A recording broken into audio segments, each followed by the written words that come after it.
that sound means, Dallas? It means we're getting a groove on. That's right. It means it's time for another episode of Two Men with Ideas. TMI. Is that your jujitsu? It's my digital jujitsu. Yeah. Sweet. Well, I am, I'll tell you for one, super excited about this conversation because it's something that we have talked a lot about. We talk a lot anyway. So, I mean, I guess it's part of the course. I agree that this particular subject we have both gotten a charge out of. Yep. See what you did there. Pretty slick. Power independence. Yeah. So who cares about power independence? Like, we're in the modern age. Power is everywhere. Who cares? Well, the way I see it, nobody really cares as long as they have it. And they don't care until they don't have it. And it literally changes how they feel and how they think at the flip of a switch, right? Absolutely. This affected me personally on Christmas morning 2022. I normally wake up early because I keep the same schedule as I do for work. And so me sleeping in was about 5:20 because I didn't put the alarm on for Christmas Day, but I just like naturally woke up. Okay. Alarm usually goes off at 5. I'm up at 5:20. I'm laying in bed and I'm going like, you know what? I should probably get downstairs, get some coffee going. Right. And so I get up, get out of bed, and I go into the master bathroom, turn on some lights because I'm going to like shuffle some stuff around, get some clothes on, and boom, lights go out. And I was like, okay, the lights go out. And it was such a change that my wife woke up because she wakes up normally after I do. And she goes, did the power just go out? And I go, yeah, it looked like it did, which sucks because usually if you haven't done 100% of everything at night for your kids, right, playing that Santa, whatever, you do it in the morning. And so I'm in pitch blackness. Fortunately, I stash flashlights everywhere. And so I'm thinking like, okay, drunk driver, somebody slipped on the ice, somebody did something stupid, hit a telephone pole, they'll have it back up in an hour or 2 hours, something like that. Yep. 5 or 6 hours later, it was almost noon before they had the power on Christmas morning. So we were doing things with flashlights. The kids were up and it was all black. And to make matters more interesting is when you have a connected smoke detector system. They all go off at once, and then I have to press the button. Like, what the hell? You know, they're on battery power. It doesn't like that, right? And so it's waking everybody up, all because we didn't have power. Come to find out, 2 folks, right? Two dudes were going around vandalizing substations. They were setting them on fire and shooting holes into certain components. Oh, wow. And they got 4 substations in Pierce County area, and 14,000 people were without power on Christmas Day. Because 2 jackoffs were out causing mischief. 2 jackoffs were out doing their business. Now, all it took was a jackoff.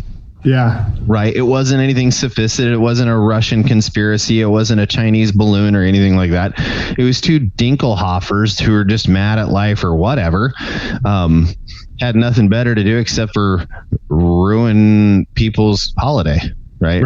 Well, not necessarily ruin it, but disrupt it heavily. I don't know. Yeah. Well, I mean, 5 hours, it sounds like it was kind of fun and games. At what point do you think if that would have continued, would it have become, something?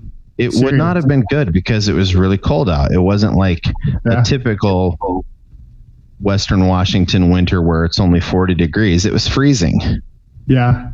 Right. So after a while, it would have caused problems, like a lot of problems. And so I think the reason why power independence is so important is our systems are set up to work and they work fairly well until it encounters some kind of stress. And our systems are not resilient to stress of any kind. And we have examples of that all over the country. We have, some parts of the country who are used to rolling blackouts or rolling brownouts, where they want you to limit appliance usage, right?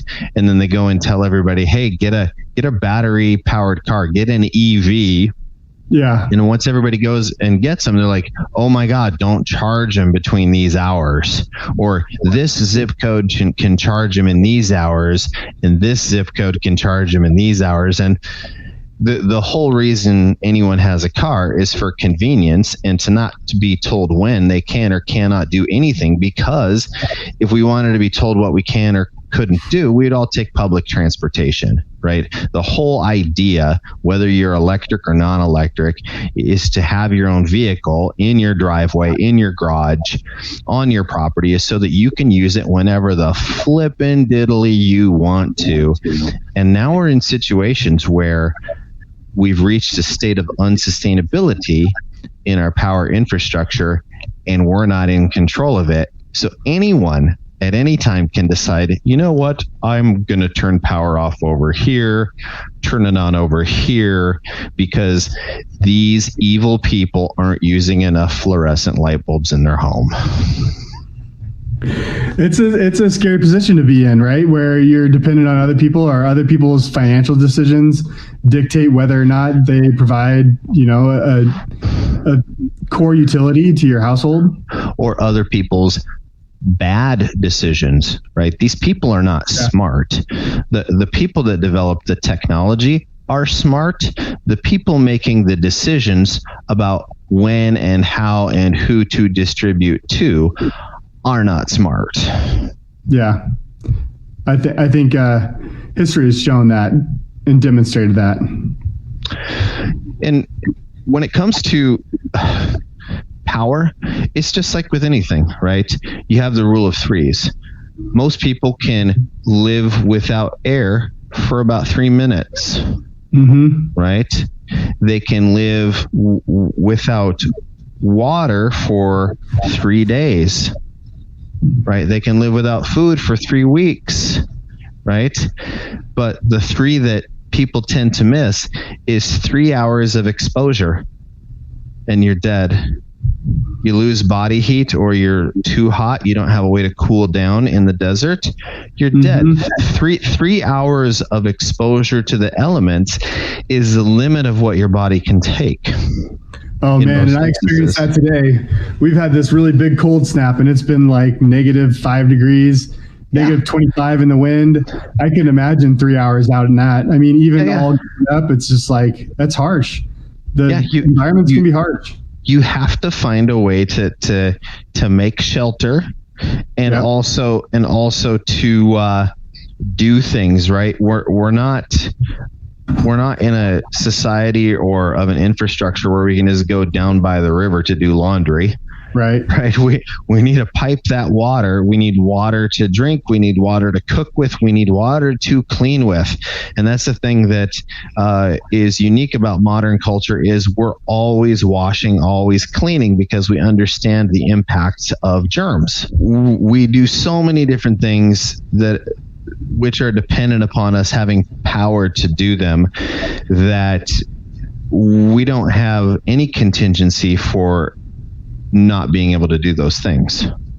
Yeah, I think it's just been so readily available and so convenient for so many years of our lives that I think it's just really taken for granted.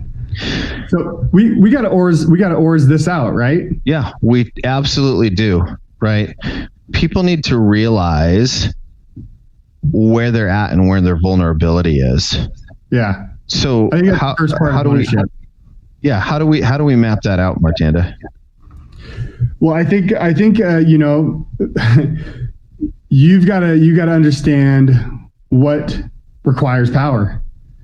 And I think you mentioned on some of the core necessities, and I think the environment is probably the most essential. Like, if you're in the winter and you run out of power, you get cut off or whatever, if that's your source for heating your house, I think that's the number one concern. And then I think the list goes down from there. What do you do? What do you need to do to preserve your food? Are you using electricity to do that? I'm sure 99.9% of us are using electricity to preserve our food. I think those are the two key items. Yeah. Shelter, obviously, if you have a place to live, right? You're not getting snowed on, rained on, sun beating down on your head directly, right? But yeah, do you have enough power to regulate the temperature so that your body is not in distress, right? Right. We don't grow winter layers of blubber like whales in the ocean, right? We don't have that capability, right? We don't hibernate like bears. I think that we need to understand a complete position, right? It's not just about what we need, but it's also about what are the contingencies? What are the situations that can arise that put me at risk? And so we have a short list that we worked out. And the most basic question everyone needs to have answered is, can my power supply be turned off without my consent? And I think a high majority of us are going to say yes. Yeah. Well, when we think about when it goes out, did anyone ask you for permission to run into that? I don't think once in my life anyone has ever the power companies never came by and said, "Hey, we're going to shut off your power." Are you cool with that? Yeah. And then the jack wagons that are running into power lines, they're certainly not asking anyone's permission. No. Nor are our two friends who tried to steal warriors? Christmas, right? Yeah, the social justice warriors or whoever that think they're doing everyone a favor by destroying lives and property. Anyone who wants to be quote unquote an eco-terrorist and cut off people's power and energy to save the planet, right? Yeah. Or whatever that is, it's pretty easy to do. I mean, in the space of a few short hours, maybe like an hour and a half, 2 hours, 4 substations were hit. Yeah, it wasn't much time at all for 2 jagaloons to just do it. Right. And then to the point of that I mentioned before is, harsh weather. Oh, does the weather not check in with people to determine if the wind is going to blow branches over the power lines or? Oh, how very interesting. Strong wind, definitely. Yeah. Heat and cold can impact the power infrastructure. Ice buildup, maybe. Yep. Yeah, all kinds of things. So I think that we understand that there's a lot of threat vectors to the power supply. Right. It is when you think about all the different things that can happen in a year's time. It may not be all the time, but one of those things is going to happen at least once a year.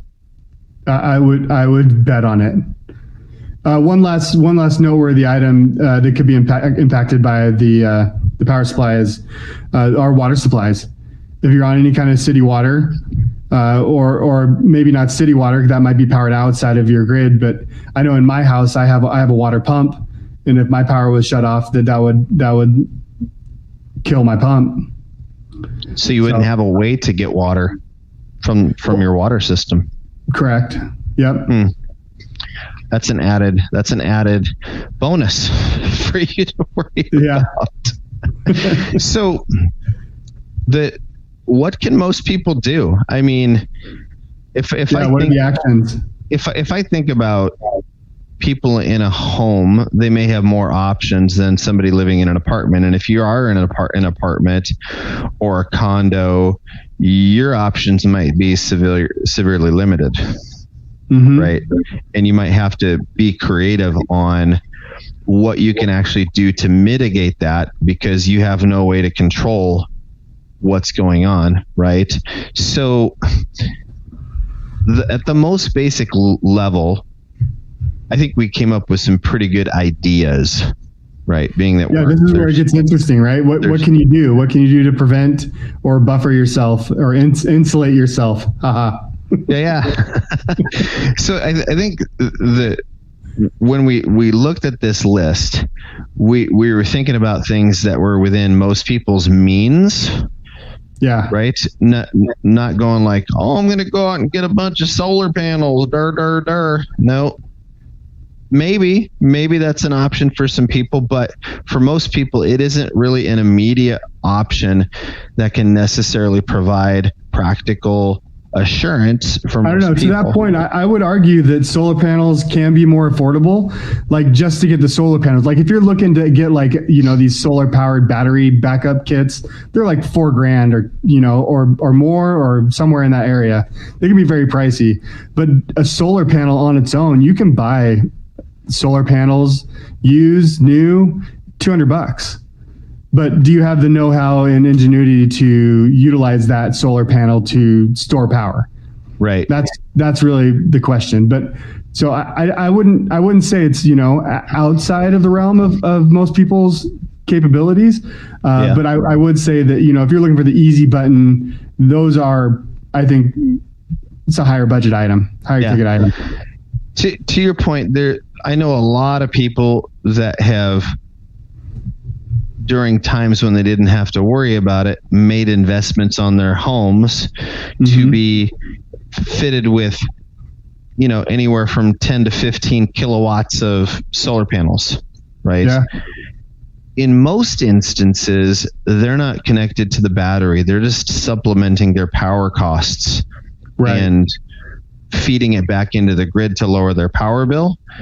But to actually get some off-grid or like the grid down security, you need some kind of a battery, right? Yeah. And so the first thing on our list was to have some kind of battery backup for your electronic devices. As soon as something goes wrong or something goes strange, you don't have power, the first thing you're going to do is you're going to pick up your magical bar of soap and you're going to call somebody and say, hey, the power went out over here. Is it out over there? Yeah. And you may find that a neighbor, a friend, a family member has power, and then you can take yourself or your family over there. Yeah, if they pick up, right? That's the logical, easy solution, right? I'm sure everybody's going to naturally do that, or call up their neighbor. Like, well, they're just a few houses down. I wonder if they have power. Yep. You'll just text or call because you're curious. However, if they're not around, you may want to keep this phone charged for a while. And so battery backups offer a relatively affordable option to not just keep the phone charged for communication, but you also have the built-in flashlights. Yeah. And where is it? My phone battery pack. One of my kids must have taken it.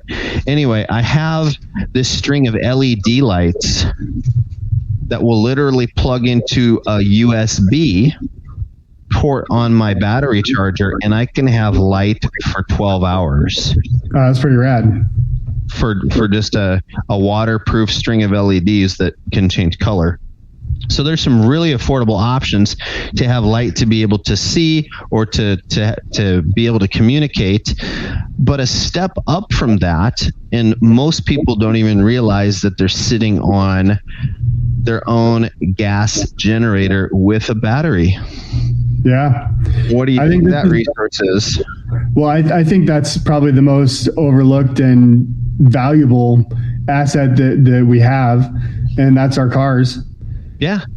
And so, for example, most cars these days come with USB ports or a lot of different options for inverters. Like my new truck has 110 volt, 400 watt AC plugins on the inside of the truck, so I can plug in an extension cord into the inside of my truck.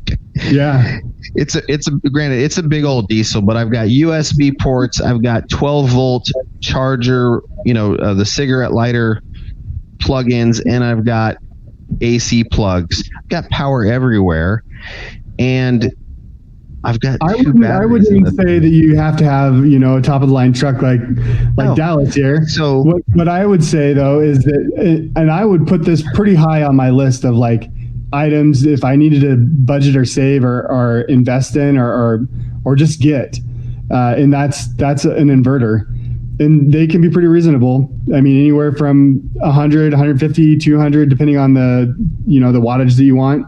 I would put that really high on my list because that tool could be very useful, on the go, at home.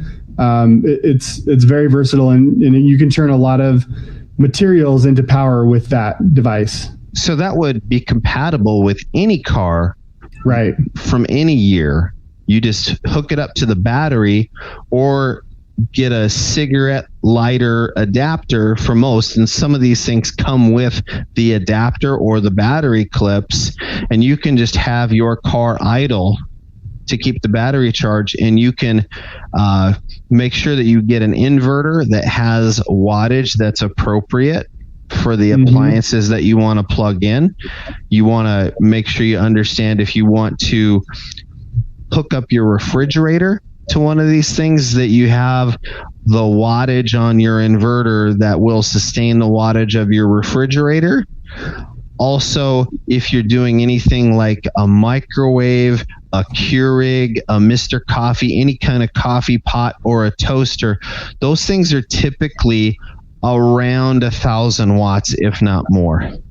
So if you, it takes a lot of power. It takes a lot of power. So it may be that with the inverter that you have, you want to unplug other things from it while you're making your pot of coffee. And then when your coffee's done, you unplug that and then put your lights or your refrigerator back in, because you don't need constant power to your refrigerator or your freezer, especially in winter.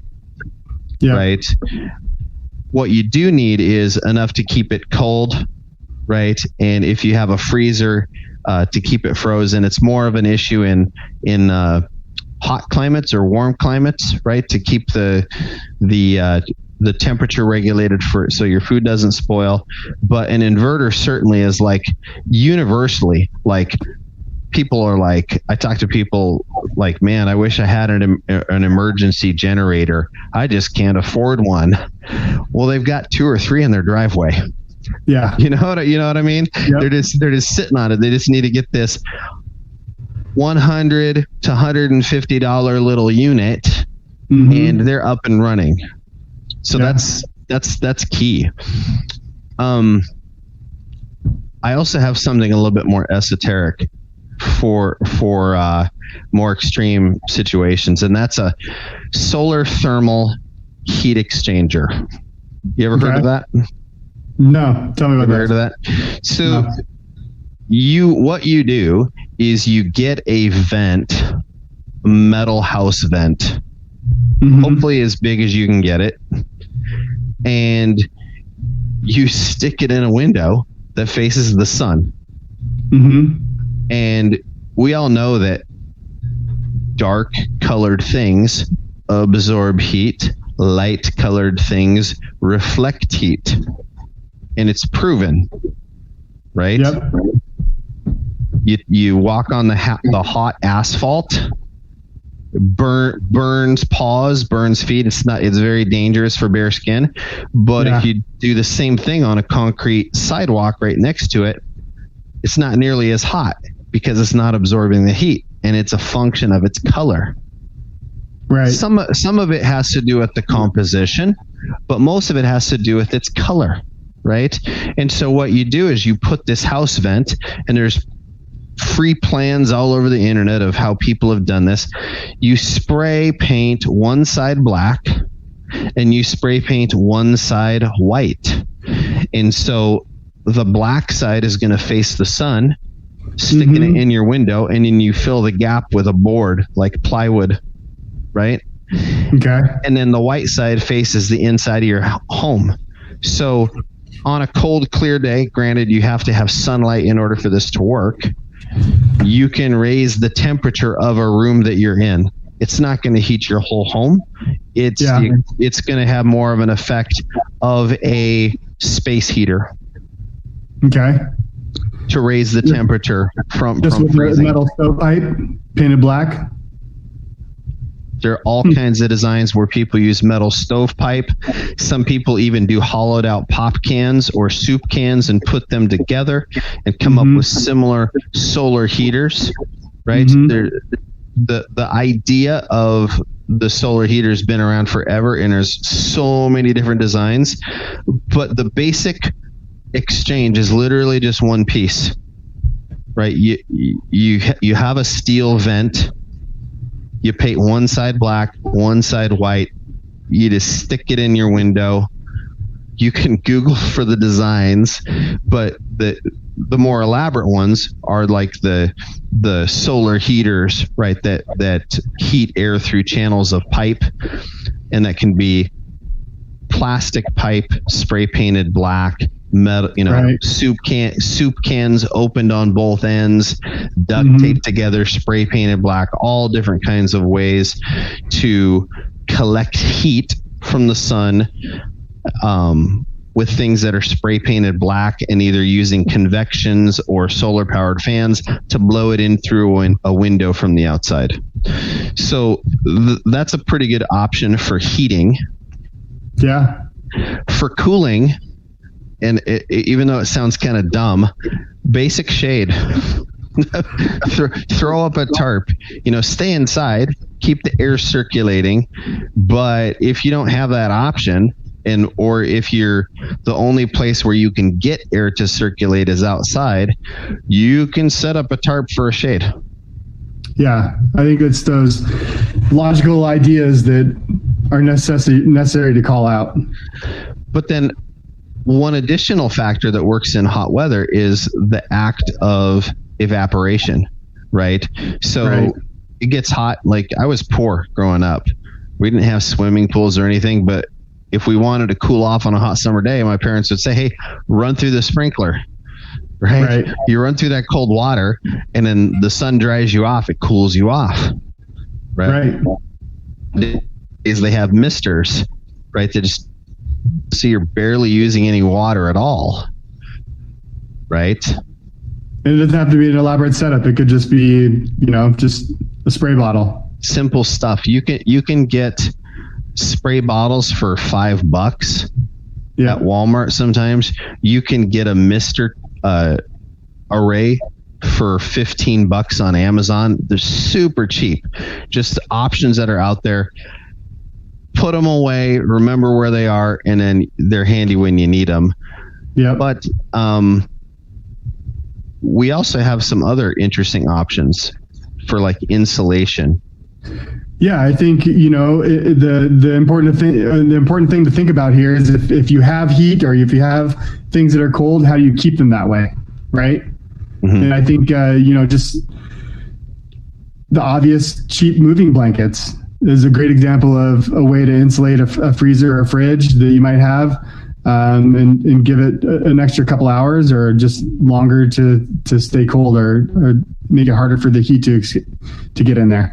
Well, does it have to be moving blankets? What if I have like a few comforters? Would those work too? Yeah, or the sleeping bags in your garage that you don't ever use but once a year. Oh, that's a good one. Yeah. Right. There's a lot of fluff in those. Yep. Holds a heat barrier, right? Yep. What about some more advanced methods that may not be very expensive at all? Well, one that I'm curious about is making a root cellar. Why is that? Because I have space to do it. So is a root cellar like one of those tornado shelter things? I mean, it doesn't have to be. I mean, it could literally be like, a 3x3 hole in the ground. Oh, no kidding. Yeah. Yeah. I mean, if you can dig deep enough, it's going to reach to a place where it's going to have consistent temperature. So that'll keep your food cool, keep it from spoiling, that kind of stuff. Yep. Very nice. Right. I've heard of people doing that, but when I look at pictures on the internet, they're usually like these concrete mini bunker looking things, and people pile dirt over it. And I hadn't really thought about the fact that it could just literally be a hole in the ground that's covered. Yeah. That's covered up with a lid. Well, I mean, ideally, I've got access to some IBC totes, and they're a little bit bigger than a 3x3 hole in the ground, but I'd like to figure out a way to dig and bury that. And then it might be a little more, resistance to water and, just a little more insulated and protected. But it could be a neat place to store all kinds of things. That's like pretty even, cool. even myself, if I needed to, right? Good times. So there's one more fascinating option that I've known about for a while, but I've only really been seriously looking at for a lot of different applications recently, since COVID. Yeah. Right. With everybody being shut in and people not being able to just go places and do things or having access to resources. And that's rocket stoves and heaters. Yeah. You ever see those things? Rocket stoves and heaters? Yeah. I've seen them on YouTube and whatnot. Yeah. So I've actually got a rocket stove cooker. Yeah. It's a specially made emergency stove that's about the size of a 5-gallon bucket, and it's got ceramic insulation. It's got a cast iron tube in the middle that has a built-in pot holder on the top, so it's meant to burn sticks and use convection to create a draft, right? It pulls the air in and just creates a natural blowtorch by virtue of the chimney or the central part of the stove creating a draft, and it burns quite hot and efficiently off of almost nothing. So what makes a rocket stove really cool is that it's basically a tube. Yeah. I mean, it is so simple to do. If people have a background in the Boy Scouts or outdoor activities, it's an above ground version of a dugout stove. Okay. Right, or a dugout fire. The dugout fire, you dig a little pit and then you dig a side hole that creates an air draft coming in from the side, which causes it to burn very efficiently with very little smoke. And that's the key, because when you have a properly constructed rocket stove or rocket heater, which I'll explain in a second, you're using very little fuel, which burns up almost completely. It burns down to fine ash, and so you don't get creosote and you don't have any visible smoke coming out of your chimney.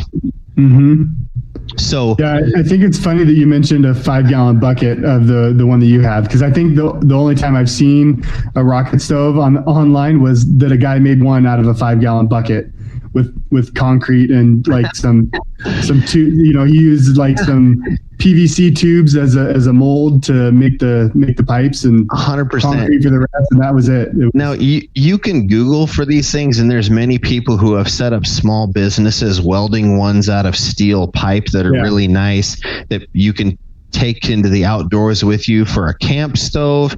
But the point I'm trying to make is that most people just end up making their own.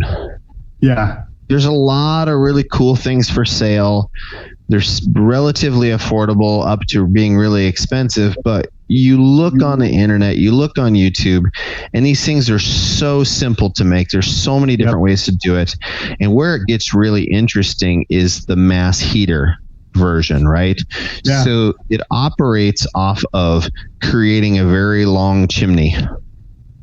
Okay. Right. And so you have the initial chimney that would go up, but then you channel that through pipes and it ends up burning all of the suspended exhaust and reburns it, because what comes out of a wood fire is usually flammable gas. Carbon monoxide and other hydrocarbons are actually combustible if you're able to contain them, and they burn hotter than the wood itself. Interesting. So what how does it recombust it? Yeah.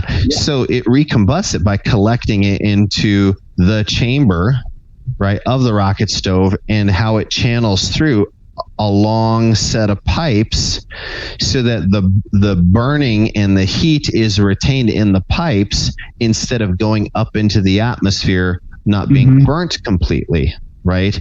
So when you look at the designs for rocket mass heaters, those are converted into cooking tops, right? Okay. A lot of surface areas so you can actually cook with the captured heat, but then it also is furniture.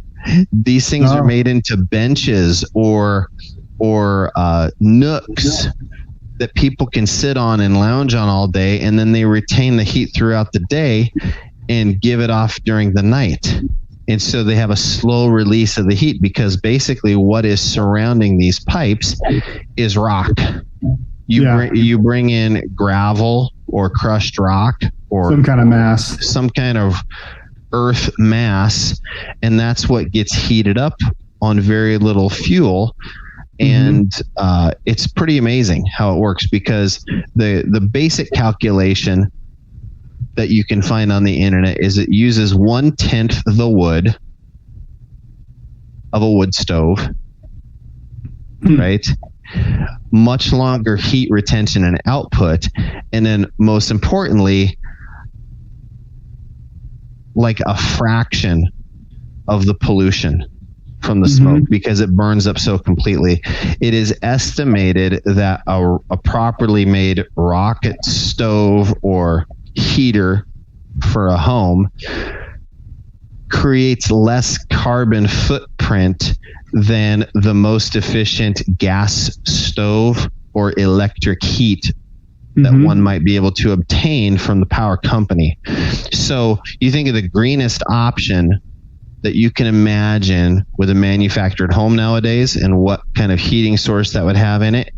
The rocket stove, which is something you can build for between $200 and $600 on your own, is far more efficient and earth friendly than anything that you can buy. Funny how that works, huh? Yeah. And people do them on the outside. People convert these things into outdoor cooking stations, outdoor pizza ovens, so many different configurations and ways to utilize a flipping tube. Right. To burn wood. The power of the tube. Yeah. So I think there's one last action that I think is really important to call out is that you can always, and I would encourage, just run the situation before it happens.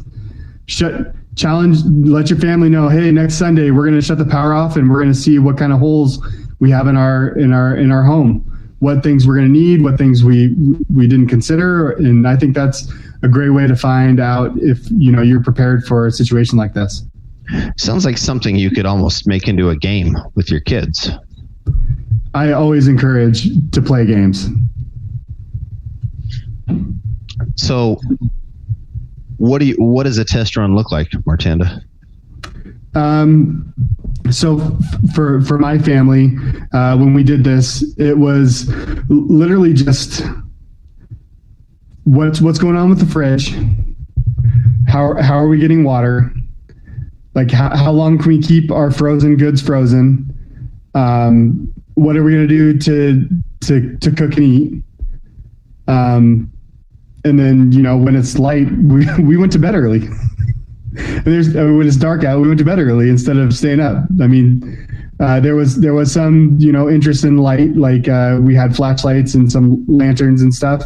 But really, I think those were the biggest things: water, food storage. We have a wood stove, so that wasn't such a big deal. Got it. I think of people who live in apartments, right? Mm-hmm. I don't know of any apartment that has a wood stove. And I was thinking about what could people in apartments do in a similar situation. And so a basic checklist that I have for people who are in those types of situations, or they may be renting space from somebody and they aren't able to do everything that they would be able to, that an owner would be able to do, is have some battery backups, have a light source, perhaps have some extra cases of bottled water, right? Everybody's got a little bit of closet space or maybe space under the bed to have for a brief period, right? Because if we're talking about power that affects the water, you're not going to be able to flush the toilet. Yep. Right. And you shouldn't flush the toilet because there's water in the back of it that could be useful if you need it. Right. As gross as that sounds, it's still water. Now, if it's rainy, you can just set a bucket outside and let it fill up, and that may help. I certainly wouldn't drink it, especially if you lived in Ohio right about now, because they've just got that vinyl chloride coming in their rainwater. But for everybody else, it may be an option, but certainly rainwater is an acceptable option to collect and flush your toilets with. If you have to, you can set a bucket up against a gutter, let it fill up. But then just the aspect of, what about heat in an apartment? And so one of the things that I've been doing a lot lately is trying to understand, how did people heat their homes 100 years ago or 150 years ago? In most modern homes, we heat everything. The air conditioning's on. The whole house gets air conditioning. We turn the heat on. There's vents in every room. We're heating the entire airspace of the home. Well, what they did 150 to 200 years ago is they heated the person, right? They invented the hot water bottle. Right? You boiled water and you put it into this rubber bag, and then you put it under your feet, or you put it on your lap or under your seat, or you put it next to your body under a blanket, and you cuddled up with a blanket, and you heated yourself in that local area. People had pets. They cuddled with their pets. Their cat or their dog kept them warm on their lap. Up to more elaborate options where they actually have foot stoves, where they kept burning coals and embers on a metal tray inside of a vented wooden box. So the burning coals were against metal, but then the heat could go through holes in this box that you set your feet on, and then put the blanket over that. And there are potentially many options like that are available to people who can't make modifications to their home or can't utilize some kind of burning fuel technology. Right. Yeah, I would even go so far as to say, a small flame could generate a lot of heat. So obviously candles are something that comes to mind, but if there's any kind of an oil source, even like if you get crazy and talk about a can of oiled tuna fish with oil, I mean, you can burn that. But the way to maximize that is to put something to contain the heat, just like the mass rocket heaters you were talking about. You can put a ceramic pot upside down over the top of some kind of flame, and that's going to capture a lot of heat and radiate a lot of heat into your living space. Absolutely. Get everybody into one room. We don't need to spread out all over the house. We're all generating body heat too. Right. So get everybody in one room and socialize. Snuggle up. Maybe. Yeah. Get cozy.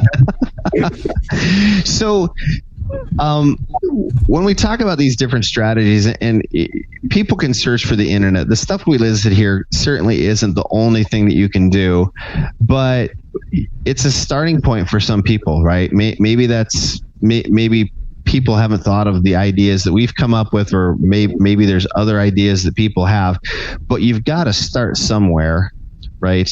And when you think about how to take this into the responsibility mode, right? So we understand what the vulnerability is. We have ownership of the position. We have potential paths to take to take action and improve the situation. So how does the responsibility work? I mean, what do I really need to do? Yeah, I mean, I think the responsibility of the actions is, once you see those pitfalls or gaps, you've got to fill them. And then when you're in a position where you've taken those actions, and you get to reap the benefits. Yeah. Right. One of the things that I was thinking about in terms of this is that we always just like we started with the conversation at the beginning, we don't think about it because the infrastructure is just so common. I have lights. I wake up in the morning, I turn on lights, I make coffee, I do all these things, and I don't even think about them. And when people are put in a situation where this is your responsibility, it's your responsibility to figure out how to make things work in your household when you don't have power, right? I think that's a tough one for a lot of people to swallow because it's such a big issue, right? I can't drive down and tell somebody at the power company to hurry up and fix this substation or fix this broken power line. It doesn't work that way, right? And so I think the responsibility comes with reframing your mind and understanding of educating yourself on what you really need and what you can control, right? We don't necessarily need as much as we think we do, right? I can put on more clothes. Yep. If the power goes out and I don't have heat and it gets below freezing tonight, I can put a couple of blankets on, right? A lot of these solutions are very simple for the short term, right? And that's where I think people should start. And so we have the 72-hour benchmark. How many days is 72 hours, Martanda? 3. Yeah, 3 days. That's a weekend. Yep. Right? It's a weekend. Can you go a weekend, or do you have what you need for a weekend for drinking water? Yeah. For flushing toilets. For basic stuff that you don't think about, like what are you going to do if you can't flush a toilet for 3 days? Will you buy a $5 bucket at Home Depot and just let it collect rainwater? Maybe, right? It's tough if you don't have it, but the solution isn't necessarily as complicated as you can think. You could probably get by for 3 days that way. Yeah. And then for longer, you have 2 weeks. I think the longest I've been without power in my particular neighborhood is 4 days. Yeah. 4 days is a long time. That's an eternity. It was ridiculous. We lost food. We couldn't eat. We couldn't eat at all. So we lost some food. We had a lot of dry food. Frozen food was okay because it was out in the garage in the freezer in frozen weather. Fortunately, it was winter, right? So it was just the refrigerator. We tried to use as much food as we could, but we're just like, we're not eating that. It may have already been like on its last leg, you know, when the power went out and we were going to throw it out anyway. Just, normal cycle of the refrigerator. But it was rough. And it taught me a lot about, like, man, any cold snap could do that. We had neighbors that had power out for 6 days, that lived maybe a mile or two away, and they were just in a crevice of the infrastructure where they were the last ones to get power restored, and it was like 6 days without power. And they're just not far away, right? It's like so close yet so far away, right? So 2 weeks, I think, is like the next big flex. If you can get to the 72-hour mark and be confident that you have what it takes to last for 72 hours, I think 2 weeks would be a pretty good flex.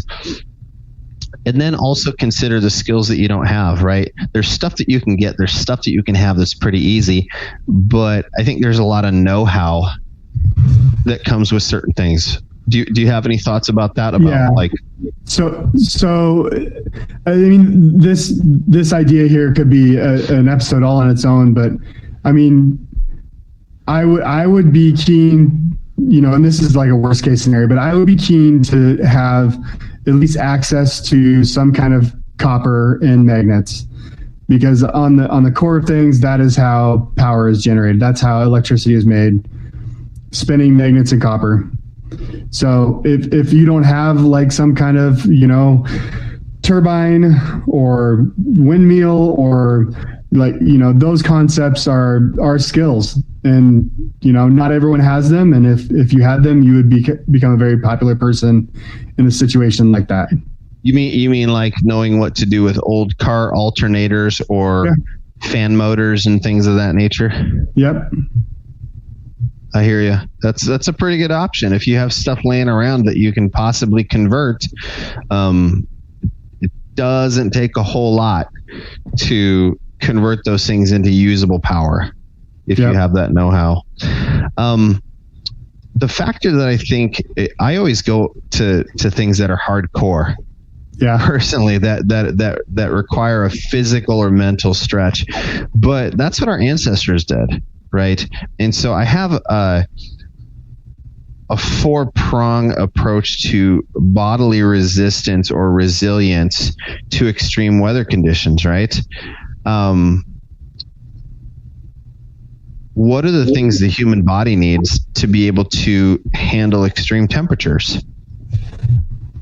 And I came up with 4 major factors that are all controllable by you in your daily life. One of them is hydration, right? Mm-hmm. Is being hydrated regularly and then having the means to hydrate, right? Which is a function of water. You don't need your energy drinks or any of that expensive stuff. You really need water. Insulation. Most people have layers. I think your idea about using the sleeping bags that only get used once a year was great. There's a lot of insulation there, right? Make forts with the family, right? Have an insulated fort in the living room and everybody sleep all together. I mean, what a great idea. So insulation is one of those things that you need. We all wear clothes, right? Nutrition. How resilient our bodies are and how we adjust to the temperature, it is largely attributed to the mineral content in our body and how well fed we are. And by well fed, I don't mean like our access to McDonald's. I mean, do we have a healthy, balanced diet? And balanced not necessarily in like the food groups aspect, but am I getting fiber? Am I getting protein? Am I getting enough fat? And fat is one of those things we need a lot of. We don't need low fat. We need more fat. I don't care. That's probably a whole nother episode in of itself. But we need to get vitamins and minerals from our food. Yeah, right? I totally agree. And then the 4th thing is fitness, right? How does that play? Building our bodies to the extent at which we can handle different extremes. And how I started learning this practically was taking cold showers. Yeah. And how your breath and your heart rate are closely related, right? When people get stressed at a most basic level, their breath gets short. Their heart starts pumping and it's fight or flight. The brain doesn't know the difference between me being chased by a tiger and me being pissed off at somebody at work. The brain treats that the same unless I can regulate that, right? You can learn skills that help you regulate through deep breathing, meditation, things of that nature. But what helps your whole entire body to be able to do that and also to be able to adjust to environmental factors is your physical fitness. You have a strong body that has heart rate variability. You've done the cardiovascular work. You've done the stress on your frame with some kind of resistance. All of those things play a factor in how well your body is going to respond to heat or to cold, because when it gets really hot, guess what? Your breathing gets shallow and your heart rate increases. So high temperatures simulate a tough workout. And so if your body can handle it it's not going to be as big of a deal as somebody that never does anything. It's going to be much tougher on their system unless they have creature comforts that are going to allow them to use stuff they have or stuff they bought to regulate their temperature, right? And from a cold perspective, it's very, very similar. Very deep, controlled breathing can elevate your body temperature. I would also think, just maybe it's a little obvious of a call out, but be aware of the temperature that the environment that you're acclimated to. I know that when I lived in Washington, 40 degrees was, pretty decent weather. Could be decent weather. 60 degrees was like, hey, let's go put some shorts on, right? But now that I live in Montana, like it's changed. Like last Sunday, it was so cold, but it was like 30 degrees, 35 degrees or whatever, and we were like, oh, it's so warm. All the snow is melting, the ice is melting. We were outside doing yard work. We were getting projects done, and it was 35 degrees. 35 degrees, and you're out doing yard work. Yeah. And but to the extreme though, if you're in a different environment, if you're traveling, in a situation like this comes across, be aware of where you're used to being, and that might either be a benefit or a detriment, and just be aware of that. Very good. Yeah. So once we've been through that, and these are just basic plans, right? You can challenge yourself. You can do something, whatever you do something and stick with it. And if it doesn't work out the way that you planned, it's your fault. Don't try to blame anybody. This is you trying to take control over your situation, because right now, most of us have no control anyway. Right. So accept the responsibility for whatever it is that you plan to do. Right. But it's a great place to come from. Yeah. And then finally, what's our favorite thing? Is once it's all done, what do we got to do? We got to secure and fortify. Secure and fortify. And one of the interesting things about this is we've had this basic structure is that almost always secure and fortify has to do with how we relate to other people. Right. People are going to notice that you're not suffering like they are. Mm-hmm. Right? Oh, I see a little light coming from the window. What's he got going on? Right? Yeah. Oh, what's that I smell? They're cooking something on the wood stove. Maybe it's an outdoor stove. I mean, when you're not suffering like the people that are around you, it may draw attention to yourself. And depending upon where you live, that could be good or it could be bad. So what's a starting point? I really think, just to consider, if you've got the availability to have alternate power sources like a generator, you might want to try and, insulate that sound. Personally, if I was in an urban area and it was, the second week of a power outage, I would be cautious of, who knew that I had a generator. Yeah, I grew up in Tacoma, and sounds can echo down alleys. You can follow sounds. Yep. Right. So that's pretty good. So think about the kind of noise you're making. What about if you have kids that play with other kids and your kids have food stuck to their mouths and the other kids don't? I was thinking about who's going to give it away? Oh yeah, little Timmy is definitely going to give it away. they have food. They just had macaroni. Yeah. Oh really? We don't have macaroni. Let's find out what they're doing. They're holding out on us. We invited you to the barbecue last year. Why don't you share some of your macaroni? There's people that have that mentality, right? Yeah. I invited you over for a football game a year and a half ago, and now because you're cooking macaroni when the power is out, you're now a piece of crap if you don't let me have some. Yeah. There's people that have that kind of mentality, right?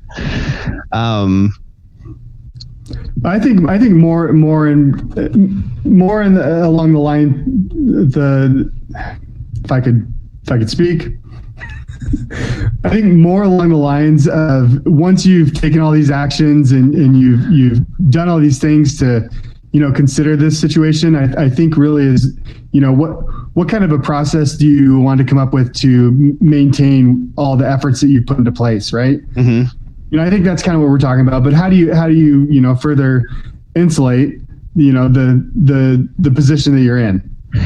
Well, the way that I've been thinking about this, because we live around other people. Sooner or later, you're going to run into some other human beings. And ideally, we have relationships in our life that we need to maintain. And this is where I think we need to exercise leadership. If you have a particular skill or an affinity for a particular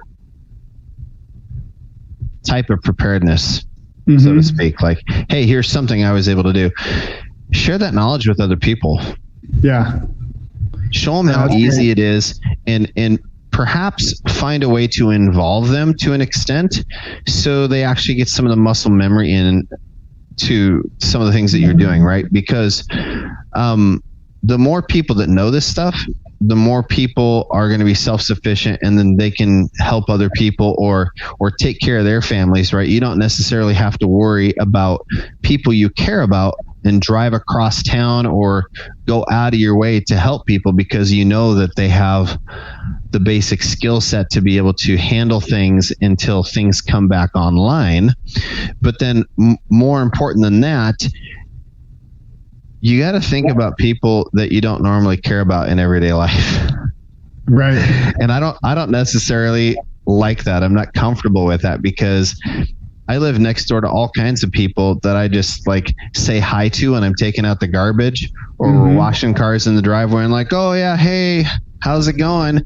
But they're not a part of my everyday life. Right? They're just there. Right.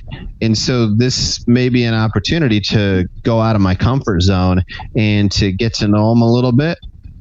Right. Yeah. Share some stuff with them, and maybe there's stuff that they can share with me. Right. There's all kinds of people that have all kinds of knowledge and know things that we may not know. And I think that the aspect of building true community comes into play when we talk about these kinds of subjects. Right. Yeah. And I found in those kind of situations, like a lot of times in my mind, I think, oh, this is going to be really an, awkward conversation. And then I for whatever reason, I have, the desire or urge to have it anyway. It becomes an interesting conversation, So I think those initial preconceived ideas of how things might play out are sometimes very wrong. And I think from my experience, when I come from a place of, hey, these are things that are interesting or important to me, people are, prone or at least give you the grace to, to share what it is that makes you tick. Yeah, I agree with that. So I think one of the final stages of the progression of Secure and Fortify is, in extreme circumstances or dire circumstances that are far more likely to occur in larger populations, mm-hmm. is the number of people who are not prepared at all. Right. Right. And those are probably more dangerous than the power outage itself. Right. I would agree. I mentioned to you before the movie called The Trigger Effect. Yeah. Right, which was a scenario, a movie based upon a scenario where the power was out in urban and suburban areas for 2 straight weeks. It was a very large area where there was just no mm-hmm. power, and it's an interesting movie to watch from a psychological and practical perspective of just basic difficulties. Like, oh, yeah, that's a good point. I never thought of that. Every day, you have people that. Like, I have a CPAP. Mm-hmm. In order to sleep somewhat normally and have a complete sleep cycle, I use a CPAP machine for sleep apnea. And if I don't have power, to generate that thing, guess what? I try to side sleep and avoid that, but what ends up happening is I don't actually get the rest that I need. And so it actually affects my health. Other people may have dialysis machines. Yeah. They may have more serious health issues. Some people may have medication, and they don't necessarily have cash to pay for it at the pharmacy. What do you do when the power systems are not working at the pharmacy, but your child needs critical medication to stay healthy or to address a physical condition, or somebody who's elderly that can't necessarily do everything on their own? They need help from their kids or help from their neighbors or whatever to do things. And now something that's very important to their health is unattainable because the power infrastructure is down. Nobody's just going to give that stuff to you. What do you do? Right. So not to be overly dramatic or to be overly sarcastic, I wrote down one thing, and you read. I'm going to read this out loud. Okay. And it's a step of Secure and Fortify. Is if I am a woman, and I'm going to make sure that I am aligned with the man who is most likely to survive and kill all challengers while protecting me and our family. Otherwise, my weak husband will lose like a bitch, and I'll be at the mercy of whichever dominant male or group of males gang up and kill him, as will my surviving children, including teenage daughters. The reason why I listed it that way is because there's examples all over the world where when people are without and they are not prepared, it brings out the nastiest human behavior, the nastiest, most unpleasant human behavior. Not to cherry pick, but in LA and other parts of the world where there's known riots, over relatively small matters, people will loot. They'll go down and they'll break windows, steal things. They will do a rush in a Walmart, right? Well, they're like 100 people just run into a Walmart and just walk out with whatever they want. They also have that ability to go through neighborhoods. Yeah. Right. So you need physical security, but that subject is probably best talked about in another episode at length, because I think that there's a progression. But ideally, if you are in a community and you reach out to people and you share, you go out of your comfort zone to communicate with people, befriend them, share information, you can develop some very strong and useful relationships. And I think that's probably your best bet long term as you build your resources, right? It's not going to happen overnight, but if you persist and you make a practice of it, eventually you're going to have resources and you're not necessarily going to have to worry. You're going to be in a position to where I'm not too worried if the power goes out for 2 weeks. It's unlikely to go out for more than 1 week, but I'm prepared for 2. Yeah. Right. And it's a good place to be. Yeah, it's a good place to be. But if I am in that place and other people notice, I just have to make sure they're the right people. Yep. Absolutely. Yep. Something to consider. So what else? What else is there to consider, Martanda? I mean, really, just like how do you maintain? I mean, another level of how do you maintain your stuff? If you can repair your stuff, do you have spare parts? Unlike the power company who orders stuff from China. It's a true story. Yeah, let's wait for that to come in.